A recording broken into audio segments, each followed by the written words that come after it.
j'espère que vous allez bien. Je suis ravie de vous retrouver pour un nouveau message des ancêtres. Donc les énergies de la nouvelle lune sont passées, nouvelle lune en balance, qui a un peu rééquilibré les choses, qui a été une lune quand même, j'ai trouvé relativement positive. Je l'ai sentie libératrice, purificatrice, renouveau, équilibre, vraiment j'ai vraiment ressenti ça. Par contre, depuis que cette nouvelle lune est passée, je ne sais pas vous, mais je ne me sens pas super bien au niveau des énergies. Voilà, c'est un peu bizarre. Donc aujourd'hui, j'ai vraiment demandé à nos ancêtres de nous guider pour voir un peu comment on peut essayer de travailler là-dessus. Parce que c'est quand même problématique, je trouve ça assez bloquant finalement, quand on se sent pas très bien dans ses baskets. Et donc voilà, j'ai décidé de travailler avec des jeux amérindiens aujourd'hui. Alors, les boîtes, elles sont là. Donc, j'ai décidé de prendre le Vision Quest Tarot, qui est juste sublime. Et dans le même thème amérindien aussi, le Sacred Vision Oracle Cards. Voilà. Donc, c'est ces deux jeux-là qui vont illustrer cette guidance d'aujourd'hui. Donc j'espère que vous allez bien, que votre mois de septembre a été fructueux, que vous avez bien démarré ce mois d'octobre. Aujourd'hui nous sommes le 2, donc welcome October, bienvenue au mois d'octobre. Voilà, l'automne s'installe, il fait beaucoup plus frais aujourd'hui chez nous dans le sud. On va avoir du Mistral, on a eu un énorme orage cette nuit qui a été vraiment très très violent au niveau du tonnerre, des éclairs. Et donc là, la température a quand même considérablement baissé ce matin. Donc on sent bien cette petite fraîcheur automnale. Voilà, on a envie d'installer bougies, marmite de soupe de citrouille et tout et tout. Donc on va commencer tout de suite avec le tarot pour voir un peu eh bien, ce que les ancêtres nous divulguent comme message aujourd'hui. Donc évidemment, je me suis connectée à leurs énergies. Je leur ai demandé d'être guidée pour vous divulguer un message le plus précis et le plus utile possible pour vous tous. Allez, on va couper. Et c'est celle-ci. Alors, le 8 de l'eau, si je vois bien. Oui, le 8 de l'eau. Ah, alors ça, c'est une carte qui va dans ce tarot parler de stagnation. En fait, vous voyez que tous ces bols sont brisés, qu'ils sont bloqués par des cailloux. Et là, ça signifie qu'il y a un blocage intérieur. En fait, on est trop coincé dans notre intérieur et on n'arrive plus à s'extérioriser. Alors, il y a des énergies bloquantes, il y a une forme de tristesse, de souffrance qui s'installe, un espèce de spleen qu'on a du mal à évacuer et qui surtout est bloquant pour nos actions, pour notre travail, pour nos activités, pour nos relations.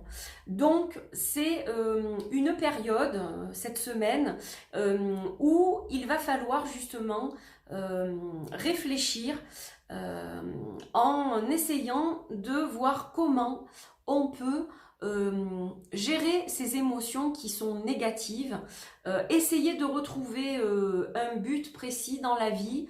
Là on est entre deux eaux, c'est avec cette carte qui représente vraiment l'élément eau. Donc on est entre deux eaux, on ne sait pas vers quelle direction nager pour être confortable comme un poisson dans l'eau. On a vraiment ces sensations intérieures qui nous bloquent, on a l'ego qui ressort et qui nous dicte certaines choses qui ne sont pas forcément les bonnes. Donc voilà, c'est un peu une période de stagnation. Juste après cette période libératrice de la nouvelle lune, on rencontre encore quelques difficultés au niveau énergétique qui se heurtent à notre sensibilité et donc eh bien, ça fait forcément quelques dégâts au niveau émotionnel, au niveau pensée aussi, parce que le cœur va diffuser une certaine tristesse, donc on va développer un peu des idées tristes, des idées noires, des pensées négatives, des pensées limitantes. Voilà, donc c'est un ensemble un petit peu tristouné, mais qui va bien quelque part aussi avec cette période d'automne où on ralentit en principe. Le mois d'octobre est idéal pour la méditation et la réflexion, mais c'est vrai que si on n'est pas forcément très bien, ça va pas aller dans le bon sens. Voilà pour cette première carte. Alors, on va regarder tout de suite avec l'oracle. Quels conseils nous est attribué aujourd'hui par rapport à ça. Que vont nous dire nos ancêtres? Quel message à travers les cartes vont-ils nous faire passer pour, je suppose, que l'on aille mieux? Ah, alors elle a sauté toute seule. C'est la carte du lâcher-prise avec le chaman et la chanson intérieure. Alors je vous parle d'intérieur. Blocage intérieur, souffrance intérieure, on est trop coincé dans notre intérieur à nous. On regarde pas forcément du coup ce qui est autour, ou alors on ne prend que les choses négatives, on les absorbe et du coup on a du mal à les digérer et ça fait quelque chose de pas génial. Et là on a la carte du lâcher prise avec ce magnifique chaman au papillon.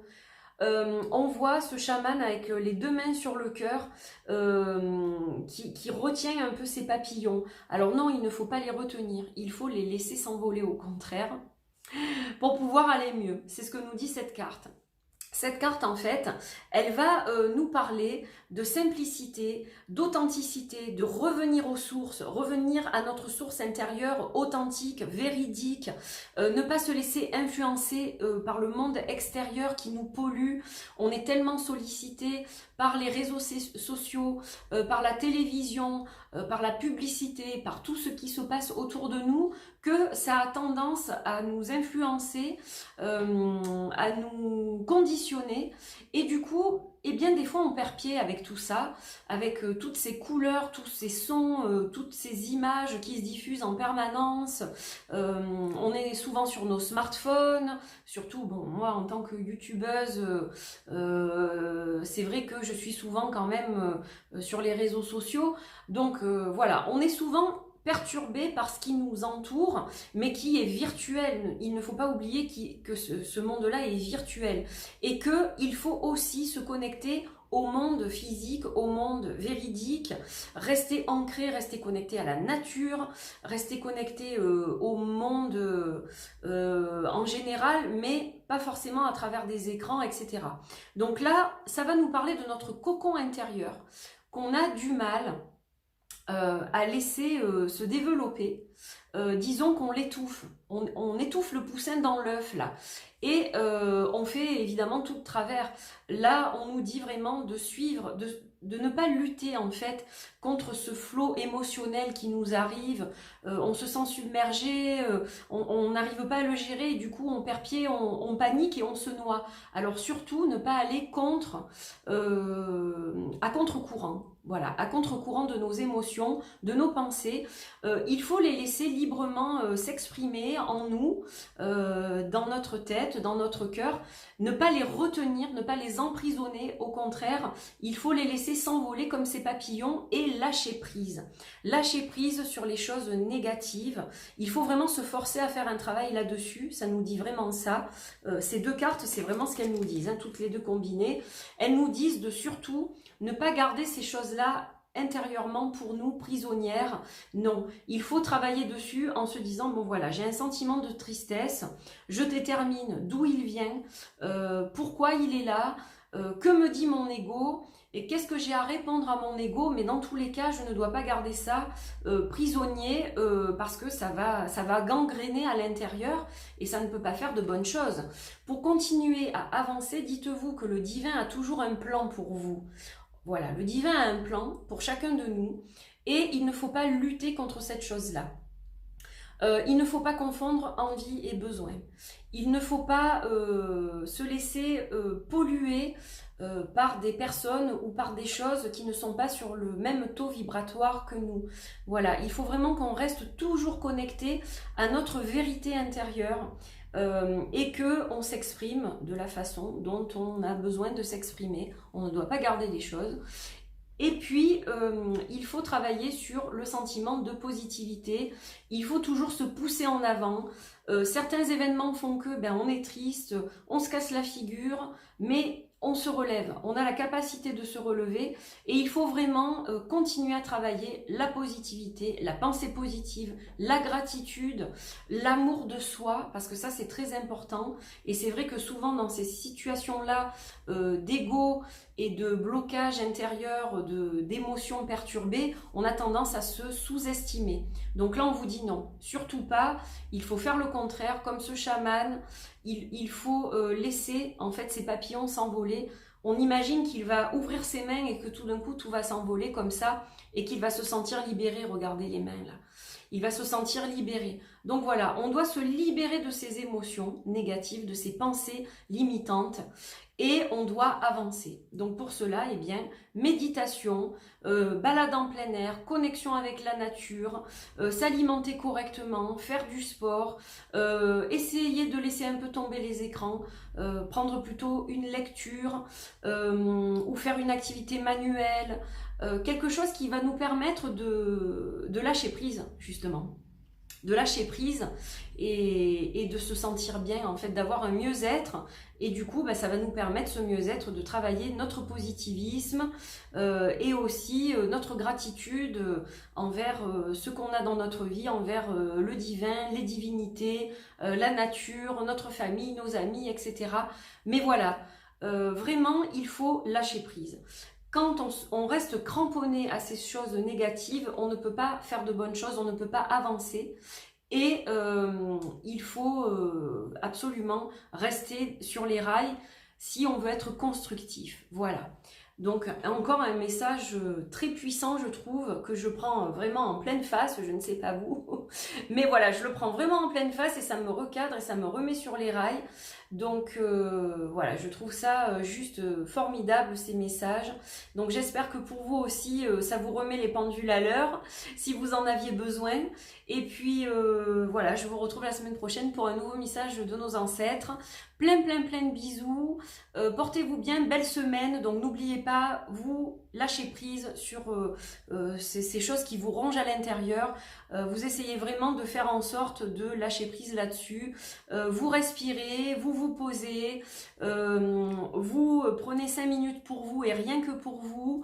Et puis voilà, n'oubliez pas de vous encourager, de vous aimer dès le matin, de vous trouver belle, de vous trouver beau. Il n'y a pas que le physique qui compte, on est beau à l'intérieur, hein, voilà. Donc personne n'est parfait, la perfection n'existe pas, ou alors elle est subjective, du moins. Voilà, c'est quelque chose qui n'est pas objectif. Donc voilà, déjà prenez soin de vous en premier, aimez-vous, ne vous laissez pas vampiriser, ne vous laissez pas polluer. S'il y a des choses qui contrarient votre ego, essayez de le calmer, votre ego, parce qu'il n'est pas toujours de bons conseils. Le bon ego, c'est celui qui va nous aider à avoir confiance en nous de façon mesurée, qui va nous permettre d'avoir la niaque et de construire des choses. Mais l'ego qui mesure une taille considérable et qui nous tape sur la tête et qui est un peu diabolique et médisant, etc., c'est pas le bon. Donc celui-là, on le laisse de côté. Voilà. J'espère que ça vous est utile en tout cas. Je fais ces guidances avec le cœur. Ça me fait très plaisir de vous les diffuser. Donc je vous souhaite une belle journée, belle semaine et à très vite. Prenez soin de vous. Bye bye.